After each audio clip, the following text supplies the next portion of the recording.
यहां से बात शुरू करता हूं कि उसने मेरे छोटेपन की इस तरह इज्जत रखी, उसने मेरे छोटेपन की इस तरह इज्जत रखी, मैंने दीवारें उठाई, उसने उन पर छत रखी।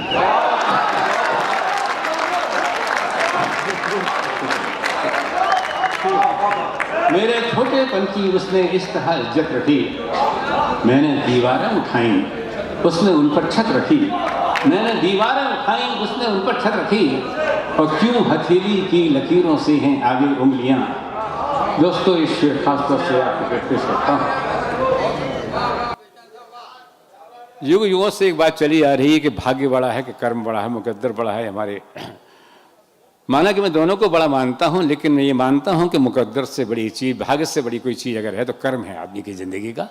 सिद्ध करते हुए कहना चाहता हूं, कहता हूं कि उसने मेरे छोटेपन की इस तरह इज्जत रखी, मैंने दीवारें उठाई, उसने उन पर छत रखी, और क्यों हथेली की लकीरों से हैं आगे उंगलियां, क्यों हथेली की लकीरों से हैं आगे उंगलियां, रब ने भी किस्मत से आगे आपकी मेहनत रखी। बहुत अच्छा,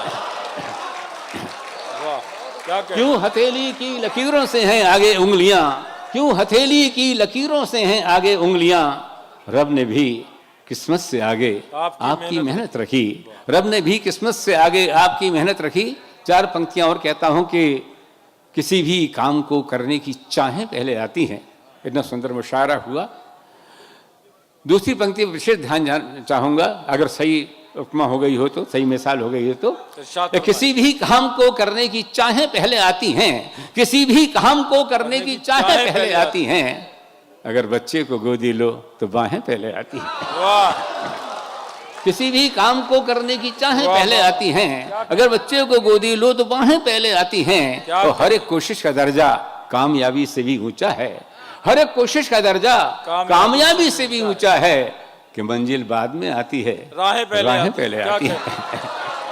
हर एक कोशिश का दर्जा कामयाबी से भी ऊंचा है, कि मंजिल बाद में आती है, राहें पहले आती हैं, कि मंजिल बाद में आती है, राहें पहले आती हैं। एक मतलब और एक शेर आपके सामने पेश करता हूं। कहता हूं कि अपने आंचल को भिगोती ही चली जाती है, अपने आंचल को भिगोती। आप लोगों की तरफ से मैं भी पॉजिटिव सोच का व्यक्ति हूं। कहता हूं कि अपने आंचल को भिगोती ही चली जाती है, अपने आंचल को भिगोती ही चली जाती है, जिंदगी रोई तो रोती ही चली जाती है, जिंदगी रोई तो रोती ही चली जाती है, जिंदगी रोई तो रोती ही चली जाती है। कहता हूं कि नेक कामों में कभी देर न कीजिए साहिब, नेक कामों में कभी देर न कीजिए साहिब, देर होती है तो होती ही चली जाती है। बहुत अच्छा, क्या कहते, नेक कामों में नहीं साहब, नेक कामों में कभी देर न कीजिए साहिब, देर होती है, देर होती है तो होती ही चली जाती है, देर होती है तो होती ही चली जाती है। आप बहुत प्यार कर रहे हैं, बहुत मोहब्बत है आपकी। कहता हूं कि पूरी धरा भी साथ दे, आप साथ दे रहे हैं ना। कहता हूं पूरी धरा भी साथ दे तो और बात है, पूरी धरा भी साथ दे तो और बात है, पर तू जरा भी साथ दे तो और बात है। पूरी धरा भी साथ दे तो और बात है, पर तू जरा भी साथ दे, पर तू जरा भी साथ दे तो और बात है। और चलने को एक पांव से भी चल रहे हैं लोग, रिश्तों की बात कहना चाहता हूं, चलने को एक पांव से भी चल रहे हैं लोग, पर दूसरा भी साथ दे तो और बात है, पर दूसरा भी साथ दे तो और बात है। पूरी धरा भी साथ दे तो और बात है, पर तू जरा भी साथ दे तो और बात है, पर तू जरा भी साथ दे तो और बात है। एक शेर आपके सामने पेश करता हूं, और बस 2-3 मिनट आपके बीच में हूं, फिर वसीम साहब को सुनिएगा। कहता हूं कि देर से पहचान पाया वो मुझे अच्छा हुआ, देर से पहचान पाया वो मुझे, लोगों को बुरा लगता हो कोई देर से पहचान पाए, लेकिन मुझे अच्छा लगा। क्यों अच्छा लगा? दूसरी पंक्ति पे खास तौर से रेखांकित करने योग्य है पंक्ति, आप वहां तक आप तक पहुंचेगी निश्चित रूप से। तो कहता हूं कि देर से पहचान पाया वो मुझे अच्छा हुआ, देर से पहचान पाया वो मुझे अच्छा हुआ, अच्छा हुआ। मैं बहुत खुश हूं कि उसने देर तक देखा मुझे। क्या कहने हैं साहब, वाह, क्या कहने। शुक्रिया साहब, शुक्रिया, शुक्रिया, शुक्रिया। बस मैं तो साहब, अरे साहब क्या कहना, आप लोगों ने जो मोहब्बत दी। फिर जहमत फरमाए कुंवर साहब, क्या कहने। कहता हूँ देर से पहचान पाया, शुक्रिया, शुक्रिया, शुक्रिया, शुक्रिया। बस मन खुश हो गया साहब। देर से पहचान पाया वो मुझे अच्छा हुआ, देर से पहचान पाया वो मुझे अच्छा हुआ, अच्छा हुआ। मैं बहुत खुश हूँ, मैं बहुत खुश हूँ कि उसने देर तक देखा मुझे, मैं बहुत खुश हूँ कि उसने देर तक देखा मुझे, मैं बहुत खुश हूँ कि उसने देर तक देखा मुझे। और तरन्नुम में दो चार पंक्तियाँ कह करके अपना स्थान लेता हूँ। आपके दिल तक पहुँच गया ना। बड़ा मुश्किल काम होता है किसी के दिल तक पहुँचना वैसे, लेकिन आपके दिल तक पहुँचा हूँ। कहता हूँ कि दिल पे मुश्किल है बहुत दिल की कहानी लिखना। शुक्रिया। कि दिल पे मुश्किल, दूसरी पंक्ति में खास तौर से और ध्यान चाहूंगा कि दिल पे मुश्किल है बहुत दिल की कहानी लिखना, दिल पे मुश्किल है बहुत दिल की कहानी लिखना। जैसे बहते हुए पानी पे हो पानी लिखना, जैसे बहते हुए पानी पे हो पानी लिखना।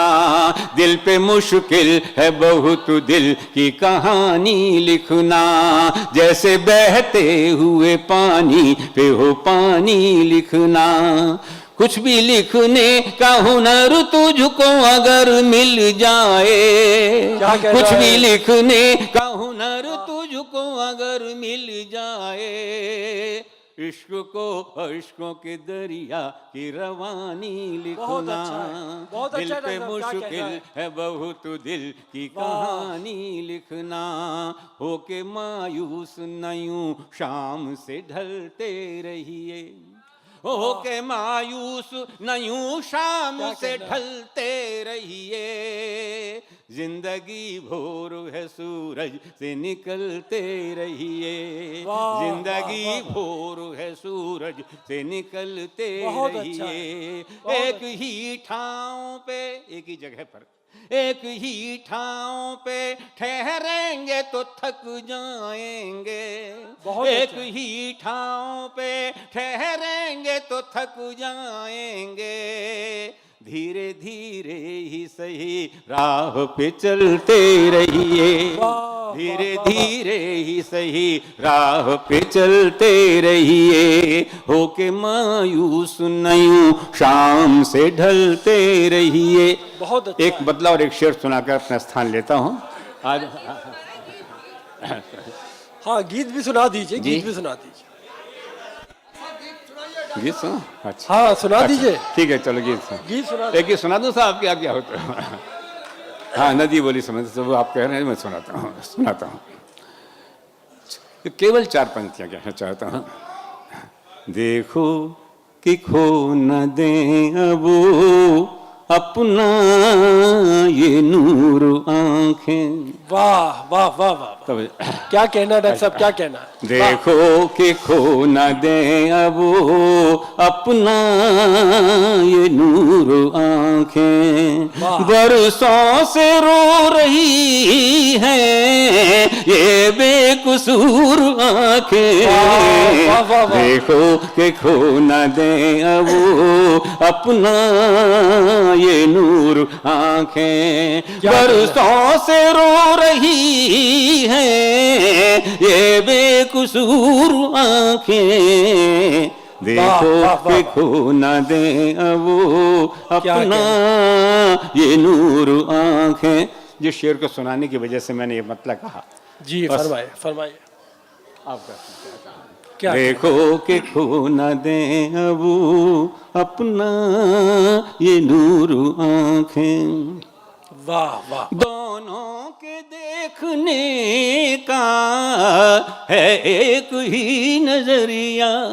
दोस्तों, वाह वाह, ये देश हमारा, उसका चेहरा जो हिंदुस्तान का चेहरा, और हम दो, हाँ और आप लोग दो आंखों की तरह से हैं। अब देखिए क्या कहना चाहता हूँ।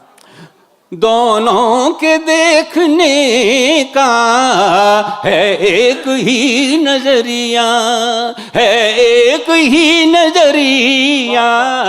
दोनों के देखने का चेहरे पे हो भले ही दो दूर दूर आंखें। क्या कहना है, क्या कहना है? वाह वाह वाह। दोनों के देखने का वाह, वाह, वाह, वाह, है वाह। एक ही नजरिया, वही मोहब्बत। क्या कहना है डॉक्टर साहब? वाह, वाह, वाह। दोनों के देखने का है एक ही नजरिया, चेहरे पे हो भले ही दो वाह। दूर दूर आंखें, बरसों से रो रही हैं ये बेकसूर आंखें, वाह, देखो वाह, वाह, कि खो न दे वो अपना ये नूर आंखें। क्या कहना है, नदी क्या कहना है? बोली समंदर से मैं तेरे पास आई हूँ। आपने आज्ञा दी है तो गीत सुना रहा हूँ। नदी और समुद्र का वार्तालाप है। वार्तालाप क्या, नदी बता रही है समुद्र के बारे में, जब मैं गई तो उसने क्या कहा, तो जो उसने कहा वो मैंने सुन लिया। जी। नदी को पुराने समय से लेकर आज तक एक बीलेवट के रूप में, एक प्यार, एक नायिका के रूप में माना जाता रहा है, प्रेमिका के रूप में माना जाता रहा है, और समुद्र को कहा जाता है कि वो एक प्रेमी है। न जाने क्या बात है, पर्वत के शिखरों से उतरती है नदी और समुद्र से मिलने चली जाती है। और क्या कहती है, वहाँ जाने के बाद एक शब्द का इस्तेमाल मैंने किया है, रुबाई शब्द का, जो सौंदर्य की बात कही जाती है इसमें, तब कहता हूँ। क्या कहना है डॉक्टर साहब? वाह वाह वाह वाह, फरमाइए फरमाइए। नदी बोली समंदर से मैं तेरे पास आई हूँ, नदी बोली समंदर से मैं तेरे पास आई हूँ, मुझे भी गा मेरे शायर मैं तेरी ही रुबाई हूँ। नदी बोली समंदर से मैं तेरे पास आई हूँ, मुझे भी गा मेरे शायर मैं तेरी ही रुबाई हूँ। नदी बोली समंदर से। दोस्तों, मैं थोड़ा बहुत गजलों की तरफ भी मुड़ गया, और मैंने यहाँ बहरे हजज में ये गीत लिखा है, खासतौर से। अरे वाह, बहरे हजज में मफाइलुन वाह। मफाइलुन मफाइलुन मफाइलुन लिखा है। जी जी। तो इस तरह से गीत जरूर कहा है मैंने, कि गजल के संदर्भ के रूप में ही कहा है मैंने। मफाइलुन मफाइलुन मफाइलुन मफाइलुन मफाइलुन मफाइलुन मफाइलुन मफाइलुन, नदी बोली समंदर से मैं तेरे पास आई हूँ, मुझे भी गा मेरे शायर मैं तेरी ही रुबाई हूँ। नदी बोली समंदर से। क्या उससे कहना कहा, है? तुम क्यों उतर रही हो पर्वत के शिखरों से, ऊंचाई से क्यों उतर रही हो? वाह वाह। तो उसने एक जवाब दिया। दोस्तों, हम और आप सभी लोग जानते हैं, जब व्यक्ति बहुत ऊंचा होता चला जाता है तो बहुत अकेला होता चला जाता है। अब सुनिएगा वो क्या कहती है।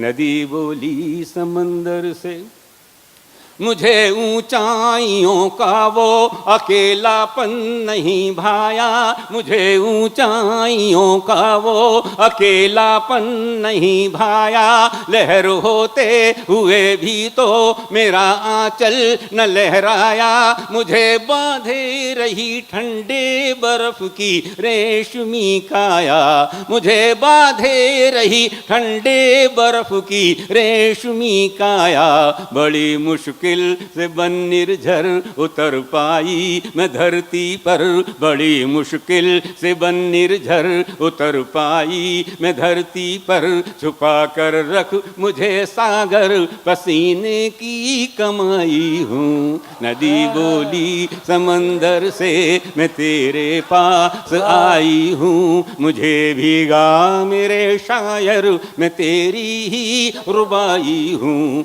नदी बोली समंदर से। अंतिम छंद प्रस्तुत कर रहा हूँ, और छंद की वजह से ये गीत पसंद किया गया। इसमें आखिरी पंक्ति जो है छंद की, वो खास तौर देखिएगा, एक नई सिमली आपको शायद मिले उसमें। नदी बहती जा रही है, आसमान में चंद्रमा और तारे हैं, उनका प्रतिबिंब, उनकी छाया पड़ रही है, तो मैंने दुल्हन के रूप में सजाने की कोशिश की है नदी को। देखिए कैसे। नदी बोली समंदर से पहन कर चांद की नथुनी, सितारों से भरा आंचल, पहन कर चांद की नथुनी, सितारों से भरा आंचल, नए जल की नई बूंदें, नए घुंघरू नई पायल, नए जल की नई बूंदें, नए घुंघरू नई पायल, नया झूमर नई टिकुली नई बिंदिया, नया काजल, नया झूमर, नई टिकुली, नई बिंदिया, नया काजल पहनवाई में हर गहना कि तेरे साथ ही रहना, पहनवाई में हर गहना कि तेरे साथ ही रहना, लहर की चूड़ियां पहना मैं पानी की कलाई हूँ, नदी बोली समंदर से मैं तेरे पास आई हूँ, मुझे भीगा मेरे शायर मैं तेरी ही रुबाई हूँ, नदी बोली समंदर से नदी बोली।